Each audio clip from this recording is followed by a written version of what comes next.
اللہ تبارک و تعالیٰ کے حمد و ثنا اور درود حضور سرور کائنات مغفر موجودات احمد مجتبیٰ حضرت محمد مصطفیٰ صلی اللہ تعالیٰ علیہ وسلم کے دربار گہربار میں پیش کرنے کے بعد نہایت واجب القدر قابل صد احترام بزرگوں دوستوں نوجوان ساتھیوں، میں نے آپ احباب کے سامنے اللہ جل وعلا کے پاک کلام سے ایک آیت کریمہ تلاوت کرنے کا شرف حاصل کیا۔ دعا ہے کہ خلاق کائنات مجھے حق سچ بیان کرنے کے توفیق عطا فرمائے اور ہم سب کو سنا کے اس پر عمل کرنے کے توفیق عطا فرمائے۔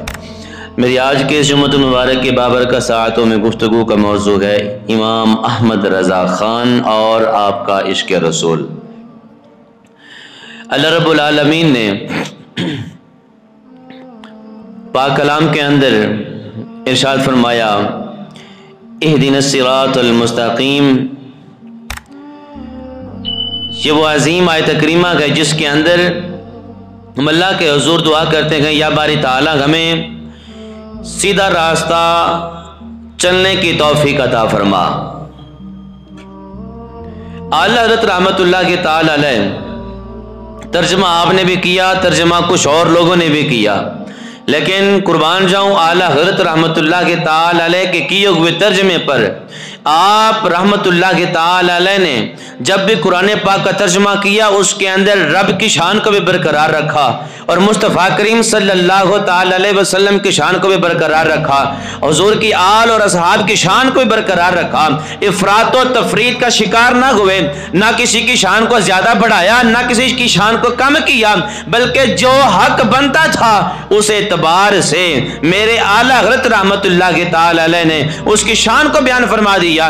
رب العالمین نے پاک کلام کے اندر ارشاد فرمایا اہدنا الصراط المستقیم۔ اس آیت کریمہ کا ترجمہ کچھ اور لوگوں نے بھی کیا، وہ جن کے دلوں کے اندر عشق مصطفیٰ نظر نہیں آتا، جن کے دلوں میں خوف خدا نظر نہیں آتا، ترجمہ وہ بھی کر گئے، لیکن ترجمہ میرے رضا نے بھی کیا جنہوں نے وہ ترجمہ کیا، میں ان کی بات کرتا ہوں۔ اہدنا الصراط المستقیم، وہ کہتے ہیں یا باری تعالیٰ ہمیں سیدھا راستہ دکھا، ہمیں سیدھا راستہ دکھا۔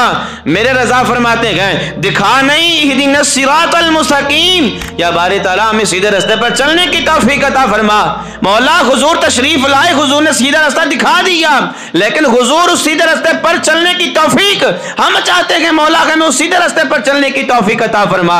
اعلیٰ حضرت فرماتے ہیں کہ جنہوں نے اب تک بھی یہ ترجمہ کیا کہ مولا ہمیں سیدھا راستہ دکھا، ابھی تک کیا انہوں نے سیدھا راستہ دیکھا ہی نہیں؟ حضور تشریف لائے تب بھی ان کو سیدھے راستے کا پتہ نہیں چلا۔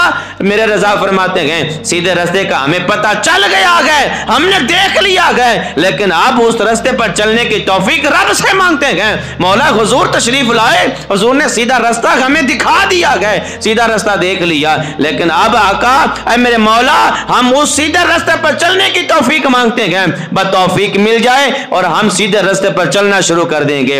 میرے رضا فرماتے ہیں کہ اب بھی 14 صدیوں بعد بھی یہ ترجمے کیے جا رہے ہیں کہ سیدھے راستہ ہمیں دکھا، ابھی تک راستہ ہی نہیں دیکھا، کہاں گھوم رہے ہو؟ میرے رضا فرماتے ہیں ترجمہ یہ نہیں بنتا، ترجمہ یہ بنتا ہے کہ مولا سیدھے راستے پر چلنے کی توفیق عطا فرما۔